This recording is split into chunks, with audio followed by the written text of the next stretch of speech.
What's going on, guys? Welcome back to another video, and this is an unboxing and setting up the 2024 Home Depot 12-foot Levitating Reaper. Now, this guy retails for $299, I think. I don't know. Home Depot's weird with that, because sometimes it's 99 cents, and sometimes it isn't, but I think Home Depot's always $1 under. Anyway, completely random. This guy, his setup is fun. We'll go with that. I think out of all of the big guys I have, he's actually probably the easiest, but he still sucked. One big thing for me, just right off the bat, I don't like the Home Depot instructions. I like the Spirit ones where it has both the written instructions and the picture, because I sometimes see the picture and don't process everything, and also the color, that really helps too. Because you're looking at that and like, okay, so it's showing me to connect wires, but what color are those wires? Because you don't know. But regardless, he is very cool. I am very glad I actually got this guy. One thing I will also point out that's not particularly with this guy, I don't know what the hell the issue has been this year, but it seems like a lot of people, including me, have been getting just janked up boxes. This guy, I don't show the box like I did with the Spirit ones, but there's some on I think it's the left side. There's some, like, holes. I think there's 2 holes. And that's pretty much all I noticed because I didn't look too hard. And then, obviously, if you saw the Demonic Gatekeeper video, you saw how horrid his box was. Don't know what that deal is. Anyway, this guy has, I want to say it's like 3 screws. He has 1 in the base, 1 in the bottom pole, and then he has 1 on the top of the scythe. But yeah, he's built not horribly. I do have concerns because he is extremely top-heavy.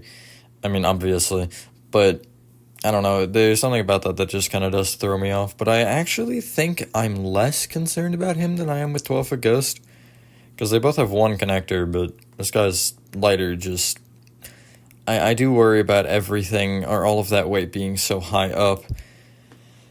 Not necessarily for the win, because it's not like he's a giant tarp like Phantom is, or I guess 12-foot Ghost, but, you know, he's something. One other thing, I mentioned this in a security breach stream. I got swarmed by bees during this a couple of times. I didn't get stung, but they kept, like, coming over to see what was happening, and I hate bees, so, yeah. A lot of cuts in this as I try to figure out what the hell I'm doing, because I just don't know. You have to feed a wire through the scythe, which was weird, and it does specify, but it says in the instructions at the beginning, it's like, no, feed it through every scythe piece. So I kind of didn't really think about it, and it doesn't tell you specifically when you're supposed to pull it out, but I think you're supposed to pull it out at the hand, which I didn't realize until later, so I had to pull this, like, top scythe piece off, and then pull the cord around. It was dumb. But anyway, he also has some weird issues. Because of the leaning on the box thing, you'll notice it just gets weird, especially later. I had a problem once I had his head on to where he kept, like, tilting a little bit. So, yeah. And he also, I was kind of concerned because I had him resting on his hand, and I was like, this thing is just going to crack under the weight. But I guess the box has enough give to where it shouldn't be too much of an issue. I don't know. But anyway, the setup took me like an hour-ish. The video was 30 minutes. I doubled it in speed.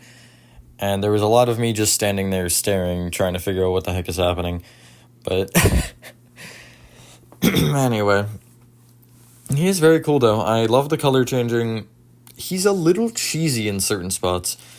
He's got in the demo, which you'll see at the end, he's at max volume. He's not very loud. His control box is cheesy, but unlike the other 12-footers, I guess outdoor ones in general, he saves the mode that he's on, and he also saves the phrase that he's on when you unplug him, which is very interesting because out of the, like, probably 35 props I've owned in general that talk, he's the only one that does that, which is very interesting. But I found that pretty cool because I actually didn't even notice that originally. I noticed that when I was showing somebody, and it, like,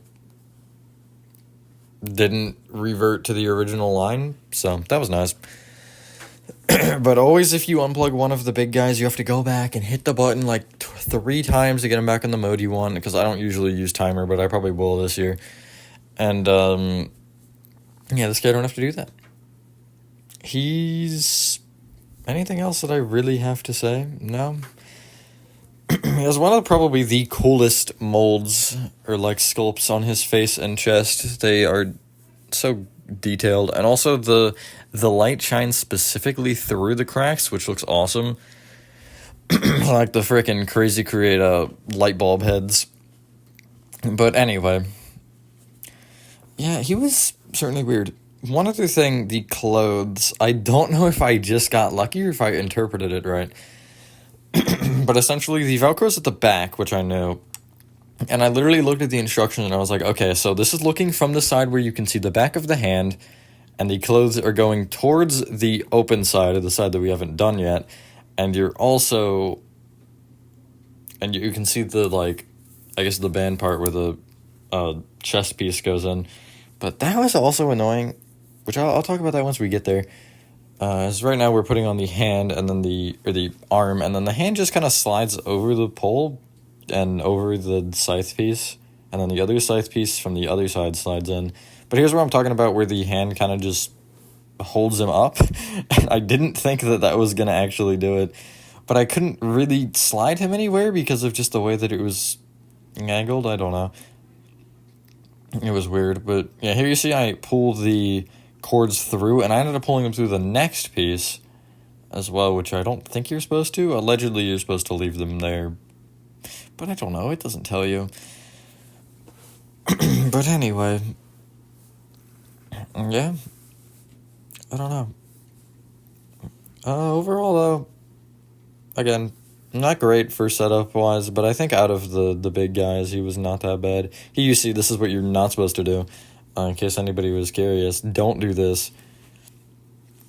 Also, I had troubles figuring out which way the pieces were supposed to go, because obviously they go one way, but because the first piece, it shows you feeding the thing or the wire through, and I'm pretty sure it showed it backwards, because I did it as it showed on the instructions, but I ended up having the little try me button box with the where the adapter plugs in. I had it hanging off the wrong side, so I had to flip it. I just don't know. But yeah, I am very glad that he's outdoor. Honestly, the outdoor rated things are probably one of the biggest or one of the coolest things that they've done for like consumer level props, because let's be real here. We don't want to set up this guy for one day, but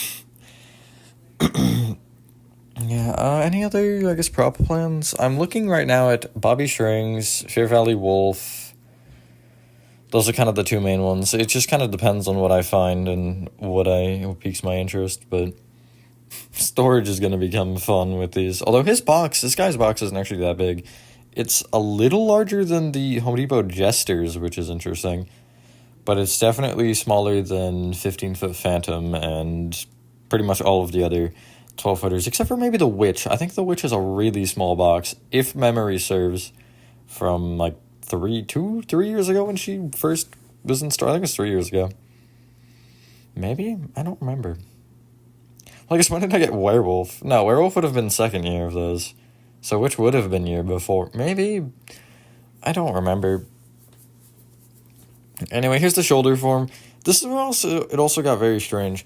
The shoulder form obviously connects to both arms, but it only connects to the scythe in one spot.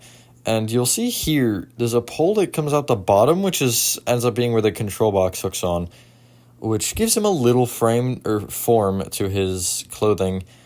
But I just don't like it because it only connects to the scythe in that one point. The other hand just kind of floats there next to it. I think it's supposed to look like he's grabbing it, but it doesn't actually connect. I don't know. I feel like he could be a little sturdier. Also, there's no, as most of the 12-footers have the, like, metal wire rope thing, he doesn't have that. Which I guess kind of makes sense because, like, where are you going to put it? And it's not really going to help because he's not full, but I don't know. I definitely think that there are probably some concerns, but I'm actually less concerned about him breaking than 12-foot Ghost, as I mentioned earlier. Just because he's not extremely heavy, but he's cool. And there you see that other arm off of the bottom as well that kind of just chills there. Another thing is, on the arm, and there's a couple poles that are like this, but one of them I noticed it doesn't matter, which I think is actually that like top pole on the scythe. There's both sides of the pole are the same, so it's like, okay, so which side do I put this into the other piece? And again, the other one it didn't matter, but with that arm it does matter. You have to have the foam on the shoulder. But I don't know, I didn't think about that because I think the other arm had both foam, like both portions of his arm had foam over it. That one didn't. But like you see his chest goes on. It's just a simple like hook peg thing, which I actually almost thought I pulled out when we were trying to set him up because I like pressed on it and I was like, wait a minute, that's not gonna hold. But I don't know. I wish that had like a little cotter pin or something. Anyway, there's this fat head on. And then I think it's the hood next, if memory serves. And this is kind of where I really started to get confused. Because I figured out where the hood was supposed to Velcro to the body, but still, when I was trying to Velcro around his chest, it just wasn't lining up. I eventually figured out that I think I was one Velcro, like, over too much, and I had missed one, so I did fix that, but when you're trying to Velcro, like, a clothing piece on that is sideways, it just gets weird, like, what is going on? And you see I also had some weird issues with the hood here, because it was pulled back, so I just had to pull that forward, but not too crazy. I don't really think this setup is too hard. The only thing that I couldn't do by myself was pushing him up, because I wasn't about to... Because I also had him so far, like, pushed back on our deck to where I couldn't just lift him up, so I had to, like, pull him towards me and then flip him, and I did need help with that, because I was not lifting a 60-plus pound Reaper dude with zero help, and also with one pole for support. This is another thing that is kind of funny, actually. It was a little bit strange. On the top of the scythe, I don't think I show the connection. Well, I show that it's supposed to be like that, and then I screw it in. But you see the way that top of that piece is shaped? It almost looks like a bone. You're supposed to push it, like, around the scythe, and I had to keep twisting it to get it. But anyway, that's actually all. The demo will be next at the end, and hopefully you guys thank you guys for watching. If you guys did enjoy this video, have a fantastic rest of your day or night. Do definitely recommend this guy because he is pretty cool. And I will see you on the next one. Peace.